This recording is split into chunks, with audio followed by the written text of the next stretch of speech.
I'm really happy to be back on the stage at CodeCamp. It's been a while. Really happy to be back here and truly honored to be part of this amazing lineup that you guys put together for this day. And a big thank you to the organizers, to the speakers for putting this together. It's sometimes hard to keep the audience connected after the lunch break, but I will try to do it with the story of the project that I did in the last 2 years and a half. It's a project in the energy. It does energy trading, grid balancing. And I was the solution architect for this project. It was a greenfield project. We started from scratch. And it was quite challenging and also a very good context to apply the learnings that I accumulated over the years in regards to designing for long-term development. So it makes the topic of my day, of my presentation today. Before I go into it, if the clicker works, it works now. I will take a few minutes to tell you a few words about myself. My name is Florin Coros. I am the founder of Code Design, a company that focuses exclusively on software design. I really wanted to have the design word in the name of the company. We do this through two types of activities. On one hand, we take the roles of software architect, solution architect in the projects of our clients. And on the other hand, we provide technical training, training on software design, of course. And I think our training is a bit different because we bring into the workshops that we do the experience from the projects where we worked in. And this is quite unique experience, so all of our workshops are really anchored into the reality of the projects where you have a lot of constraints, tight schedules, business constraints, team dynamics, so we bring that in the training. And the same goes the other way around. We learn a lot by teaching others, and this learning goes back into the activities that we do in the projects. So the two help each other. When I'm not working, I like to travel, and I like to play Go. So if there is a Go game player in the audience, I'd like to connect and maybe have a game or two. Nobody raises the hand, so. Good. Let's start with the talk, designing distributed system for long-term development. And as I was saying, the context is this project in the energy.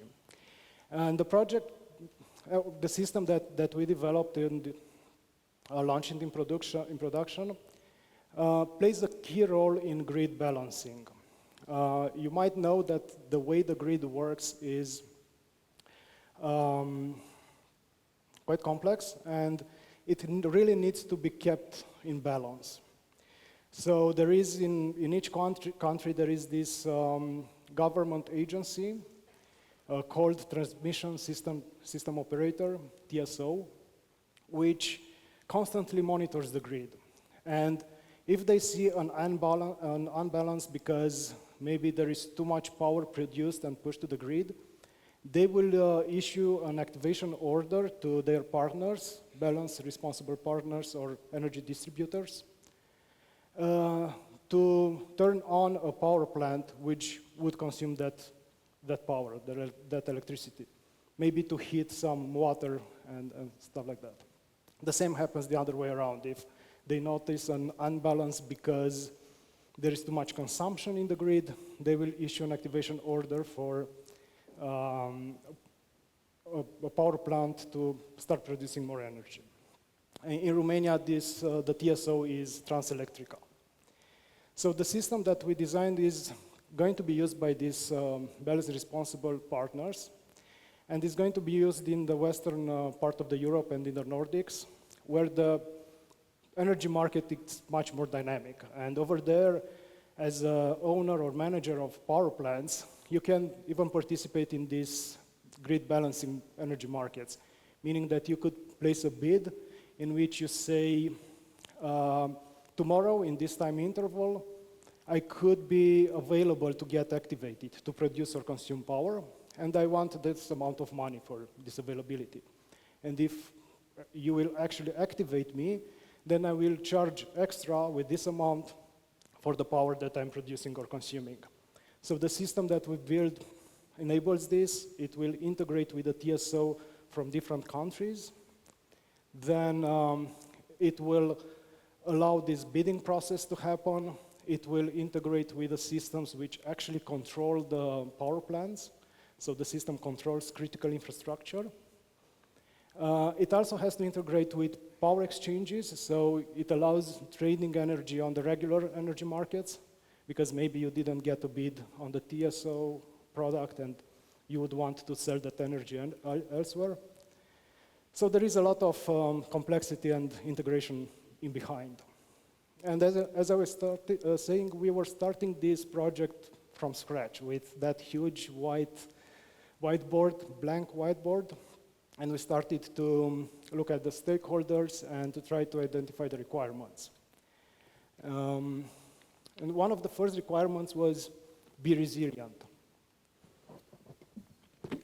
This one is a very common requirement for such systems, because the system really cannot be down at any moment. If the system doesn't function well, then the grid will be unbalanced, and if that happens, it's really, really bad. I mean, power outages, damage to the infrastructure, problems in the society, it's really bad. So the system has to be up and running at all times. Even if errors happen, something goes wrong, the system has to restore itself and to be ready to function without a degradation in service. So be resilient, it's, I think, the most important requirement we had, is the core requirement, and this comes with high reliability, high availability. We also cannot lose any data, so if something gets into the system, that cannot be lost. The second important requirement was security. So controlling critical infrastructure, having a war in Europe, makes security to be really, really serious. So it was very important from the start. Then we had the requirement, which is more particular to this project context. We wanted to have this ability to deploy in any public cloud and the same version in an on-premises data center. And this requirement came from the company that develops the software system, which have their launching customer, one of the biggest players into grid balancing in Europe. They control a large part of the energy market in the Nordic countries and Germany.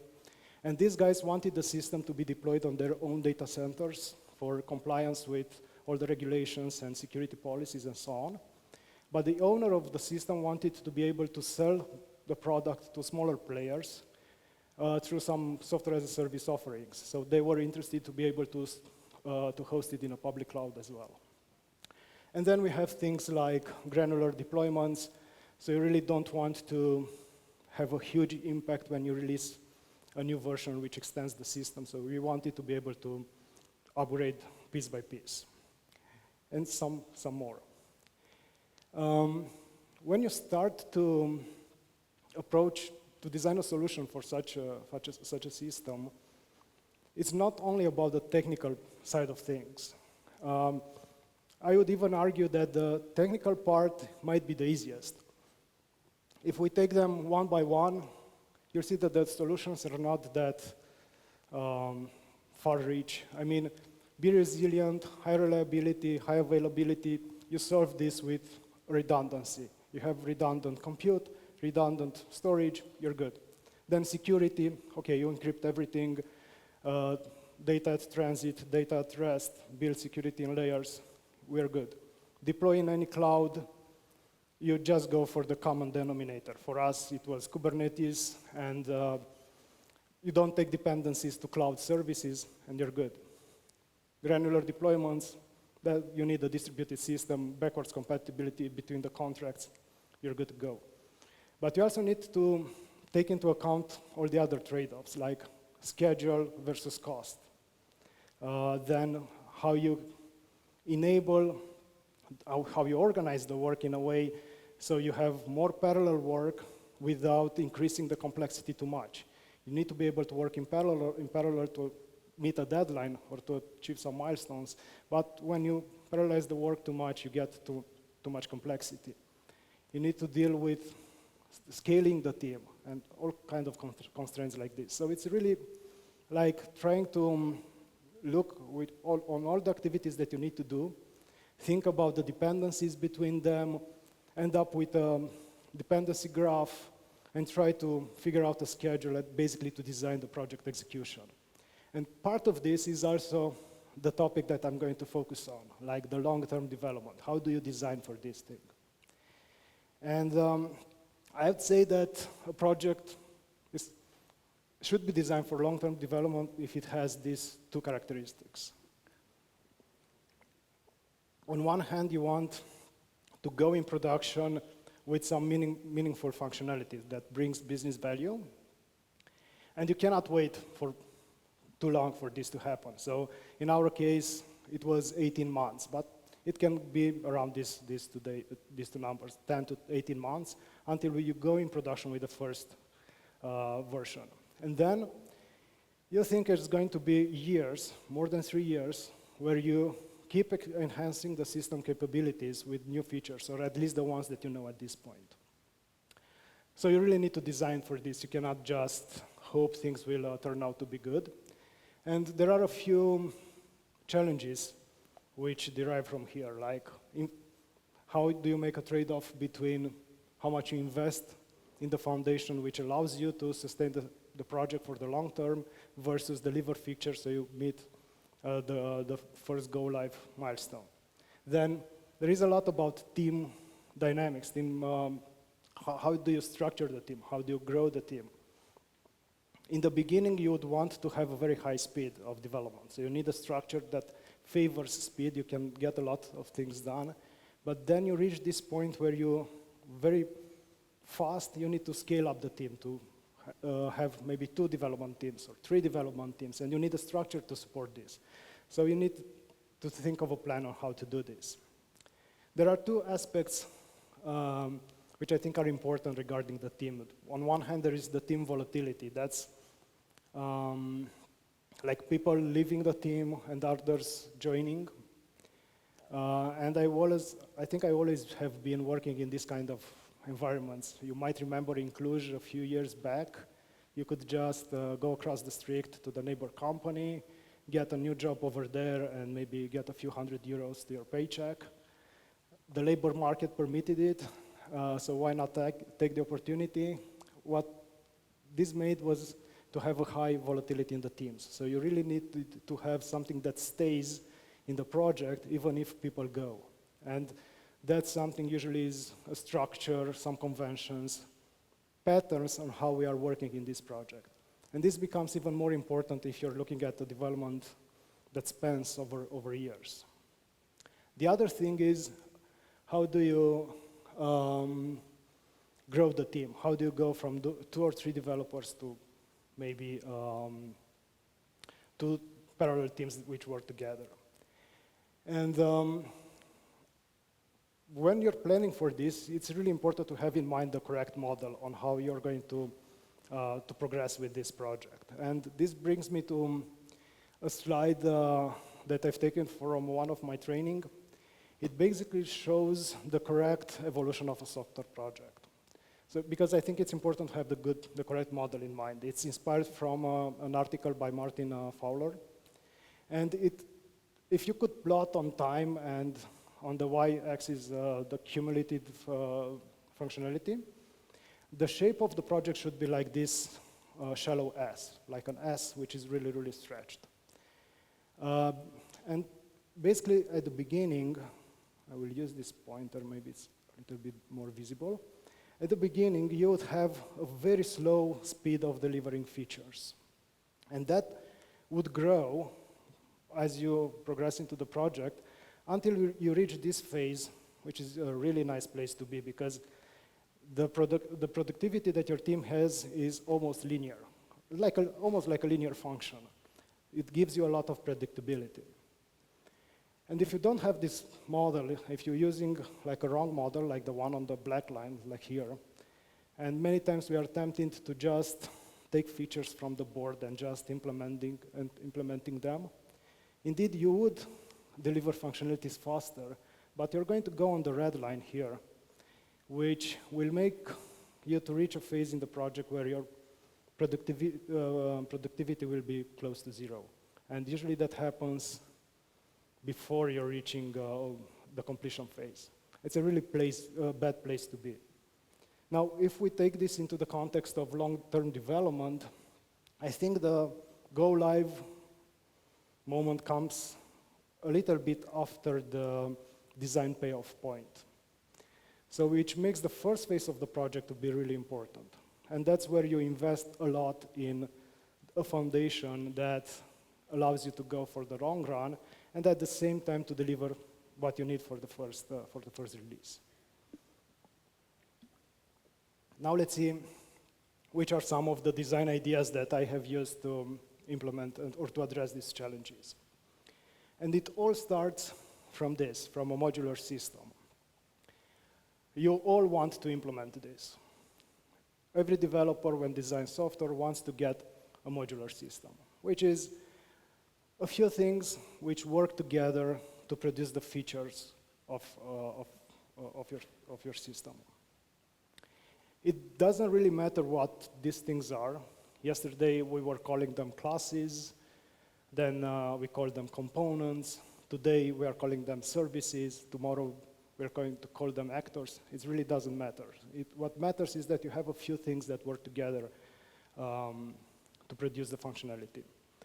And we are doing it like this because what we actually want to get is these three properties. Every modular system has these three properties: maintainability, extensibility, and reusability. And you cannot have one without the other. Very often, we want to say, okay, I'm only about maintainability. That's what I actually need, because reusability, extensibility, that's for someone else. I don't care about those. It turns out it doesn't work like this. They're a package deal. Yuval Lowy calls this the stability. There is one thing that contains these three characteristics. So basically what we want is to be able to do some work into the blue here, and the red not even to know about it. That's what we want to get from a modular system. And it turns out that if you work on reusability, for instance, so somehow you unscrew the orange from here, and you plug it in another project, and then you bring in a yellow thing which you screw back into the blue, you improve the maintainability of the blue. If, for instance, you're taking something like a pink module, you put it here, you plug it in the blue and in the green, and you extend the system, you're making the entire thing to be more maintainable. And in the context of long-term development, we want this for change predictability. It's even more important. And the predictability comes from the fact that if you look at one little thing over here, you kind of predict that the changes could be triggered in the green or in the purple. So it gives you something to reason about. What you don't want to have is a system which is built by one big thing. Why? Because nobody really knows how much it will cost, how much it will take to build it. It's one big thing. The cost per service is enormous, somewhere here at the edges. Nobody wants to have a system which is built by 100 of little things. Why? Same reason. Nobody really knows how much it takes to build it, how much it will cost. The cost will be, again, here at the edges. What we pay for in software development is really the sum of these two costs, the cost per service plus the cost of integration, which is this green line over here. That's just a sum in Excel. So what you really want to get to is to the right number, because that's in the area of the minimum cost. You don't have to have too many services, you don't have to have too few, just the right amount. What's the right amount? Well, 1 clearly is not a good idea. 100, not a good idea.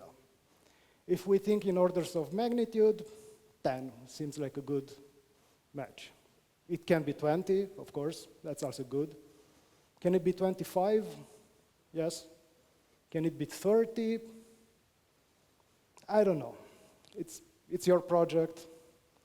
Analyze, think, debate. It could go. But not 100, not 1, not 2. Those are not good ideas.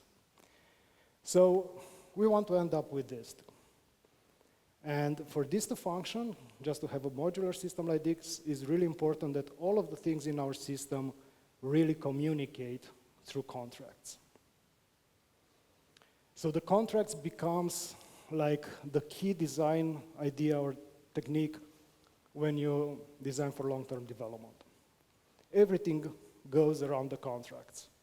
How you plan the work, how the services communicate, of course, how the teams interact. Everything is about the contracts. How you do changes, you just focus on the contracts. So you really want to have explicit contracts, which have these two characteristics, abstraction and encapsulation. And again, they go hand in hand. You cannot have one without the other. Encapsulation picks off where abstraction lives on. So these two things go together. You want the services of your contracts to express in an abstract way the functions the service provides, so the clients are not interested to know how the implementation is done. And even if a client would want to take a dependency on the implementation would be hidden. It cannot do that. It's encapsulated.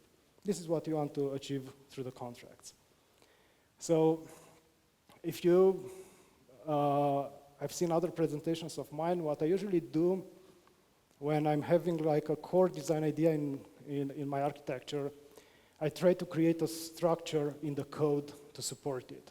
And the structure, which we did in the energy project and which I usually do in this case, is to have these assemblies of contracts. So I want some assemblies which have only contracts. That means interfaces for the operation for the service operation.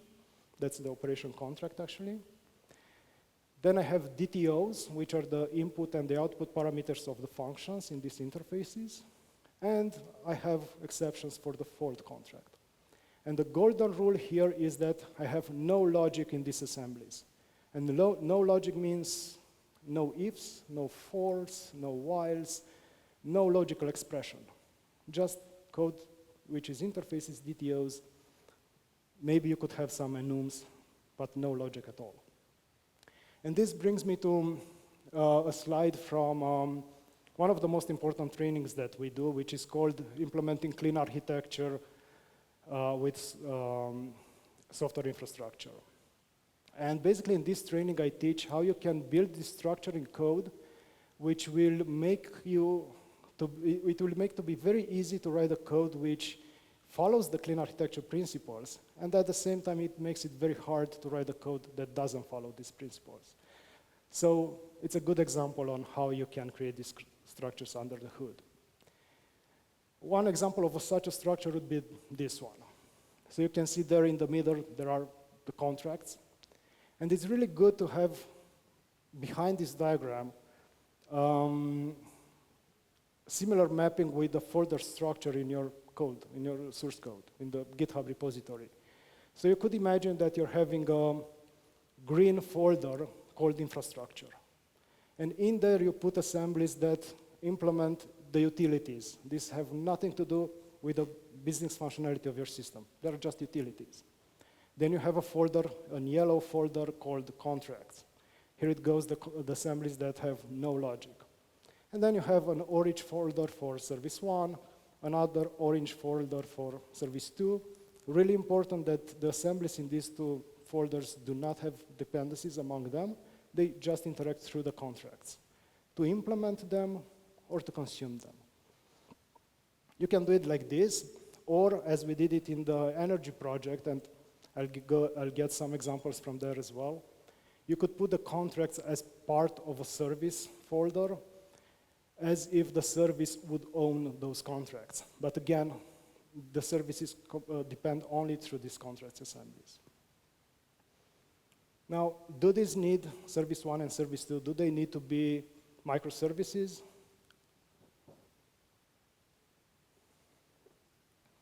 No. I've never mentioned my microservices until now, I hope. So you can do the same in a monolith as well. And this is, again, a slide from one of our training in which it's inspired from a project that I did, I think, 10 years ago, when microservices wasn't that hot.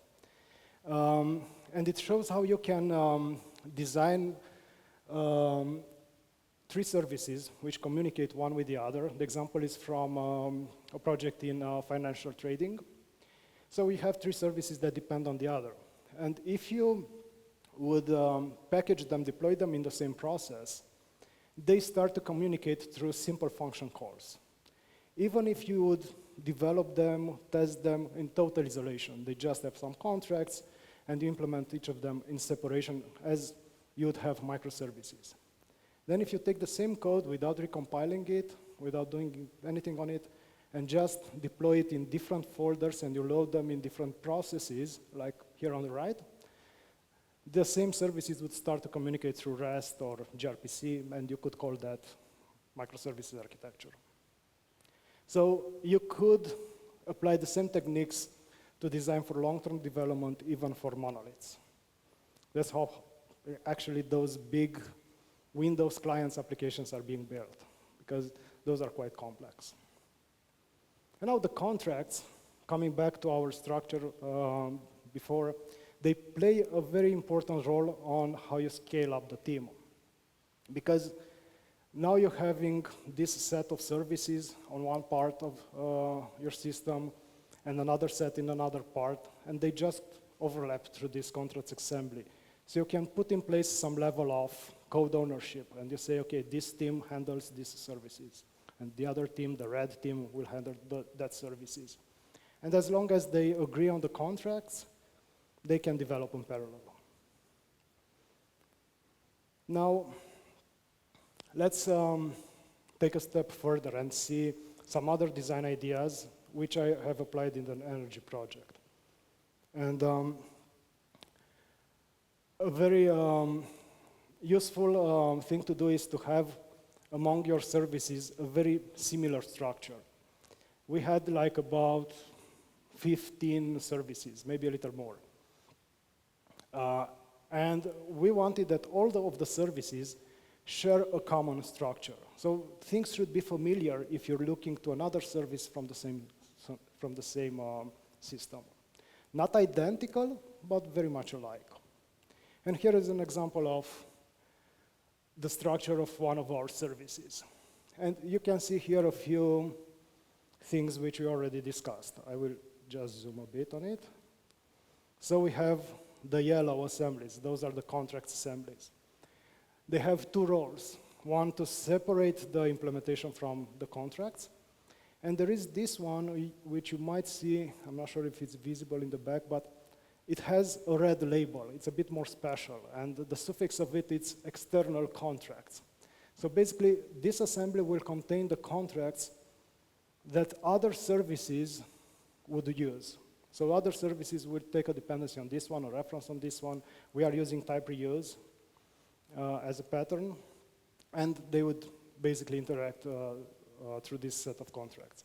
And this is a convention that's common to all the services in the system. So all the services should have a contracts assembly which is named at the end with external contracts, and you know you can take a reference to that assembly if you want to consume the services from that service.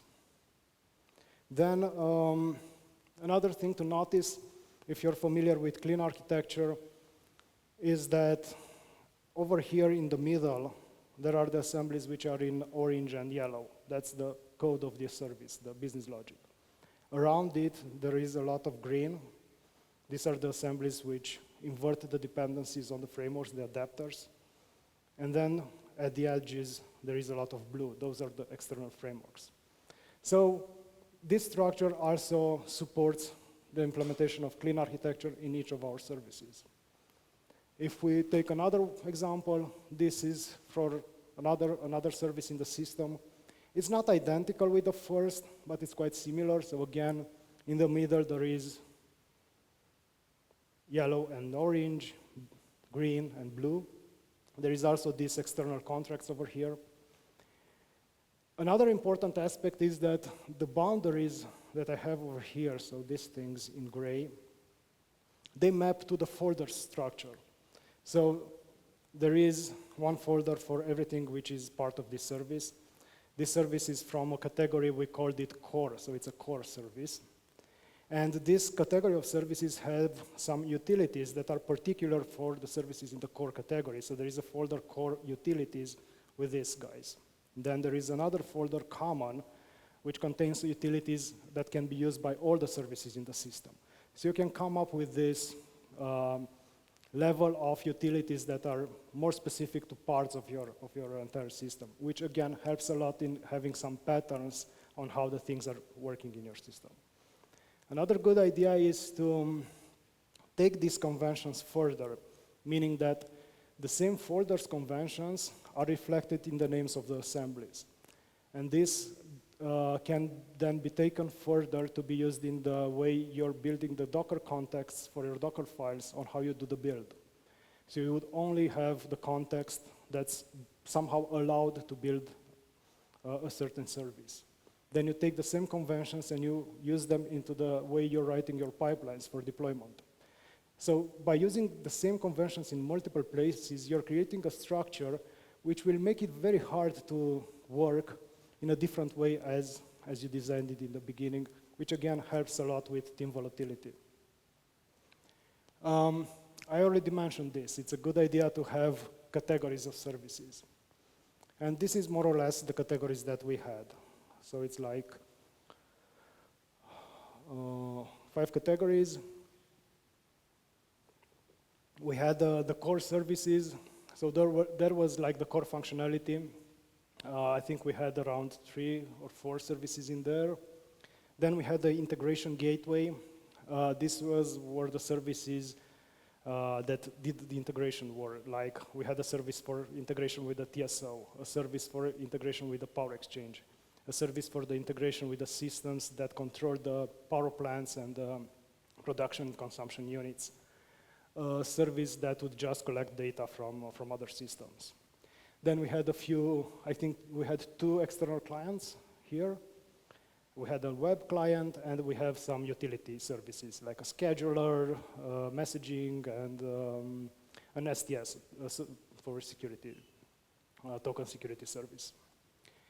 And again, by designing these categories, what you're actually doing is you say, okay, all the services in the integration gateway will have the same structure, will be very similar. They have similar concerns, like how you encapsulate the volatility of the SDK, of the API of the external system, which you do not control.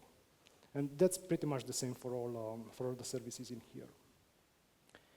Now, another good idea, or for me, it's almost like a rule in most of my designs, is that you do not depend on frameworks.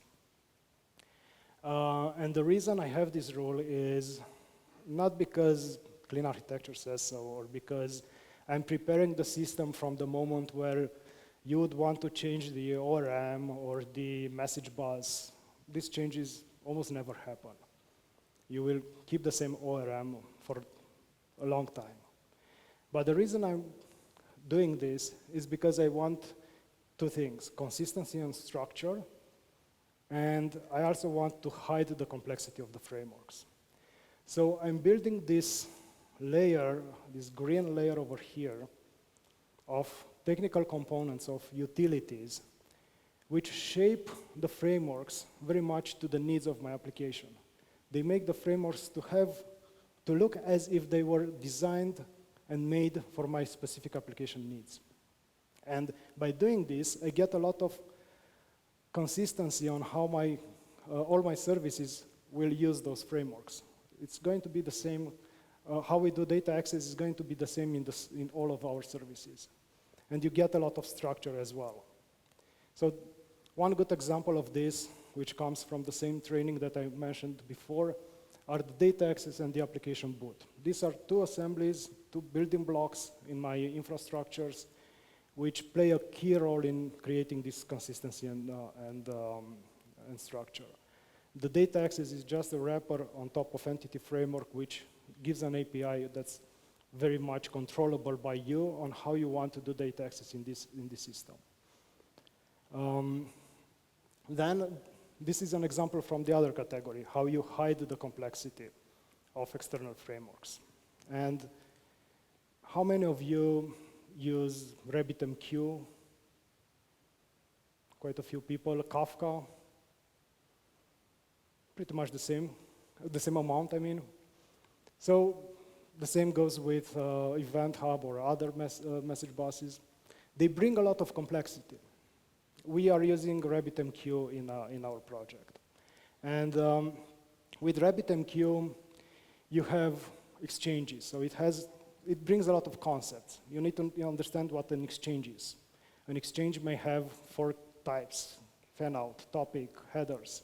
Then there are different types of queues. You can have a quorum queue, durable queue. There are bindings which bind an exchange to a queue or an exchange to an exchange. There are routing keys. You need to know how the message routing keys is mapped to the binding keys. It's a lot of complexity. And you might not need this to your application. You don't need everything.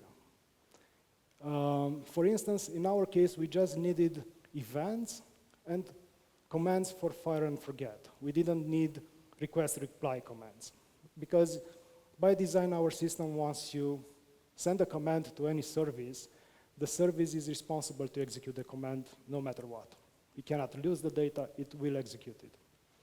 So basically, we simplified a lot, and what you see here in the green box is just the messaging component that took all this complexity from Rabbit and defined only 3 things. We had an event, which is basically an interface called iEvent, and marker interface has no functions, which you have to implement with all your DTOs that are messages, which in fact are events. Then I have a task for the fire and forget commands. And again, an iTask interface to mark those messages. And then there is an endpoint which will allow you to receive tasks, and there is an endpoint which allow you to publish events. That's it. That's what the developers need to understand and use.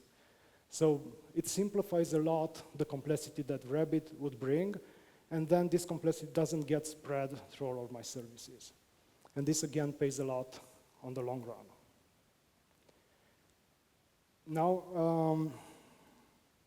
I still have a few minutes, so I will end with 2 stories from the same project. They are very much related to team dynamics. We started in 2022, in May 2022, and we started with a small team. There were three members in the team. There was a team leader who is also a domain expert, and he has a very important part in the success of the project. And then we started with a senior developer, and in a few weeks, another junior joined. And basically, this picture over here fits very well with the story of the project. We started with some architecture, then the architecture implies system design and project design. Then we do detailed design on the services, and then we started to work on the infrastructure. And somewhere around here, we didn't have all the infrastructure in place, but on the parts which were already built, we were putting some features. Somewhere over here, the 2 developers left the team. We brought other people in, but it wasn't like a good scenario, happy scenario before going live. And what it turned out that the plan that we had wasn't affected that much. We already had some design in place, we already had some infrastructure in place, and the fact that 2 people left, the founding team members left, didn't kill the project. It was some delay, but it was very, very well manageable. And the other story comes here after we went live. So we went live in 1 country. That meant that we were integrating with the TSO from there. We were able to place bids on the Power Exchange, so we also integrated with a Power Exchange. We controlled some units that produce and consume power. So we had the bulk of functionality in. And we are at the stage here, just between going live in the before going live in the second country. And we were at the point to scale up the team, to have multiple teams working in parallel. And we had the first senior developer joining in, and he was quite good. After a couple of days, I think 1 or 2 days, he was already ready to get and do productive work. So that was very nice. You really didn't need to sacrifice the chicken to have everything working on your machine. It was more or less like git clone, hit F5, things were running. So pretty standard. Of course, it took a while to install a SQL Server, Docker, and other stuff, but everything was quite straightforward to get up to speed. And after a couple of weeks, this guy was already being a senior in the position to add a new service to the system. And he was struggling a bit. So after a few days, he was constantly saying, okay, it's not going well. I think I'm not doing it right. And after the third or the fourth day after the daily, I stayed in the call with him just to see, because he was like, it's not working, it's not correctly done, something is not fitting with what I want to do.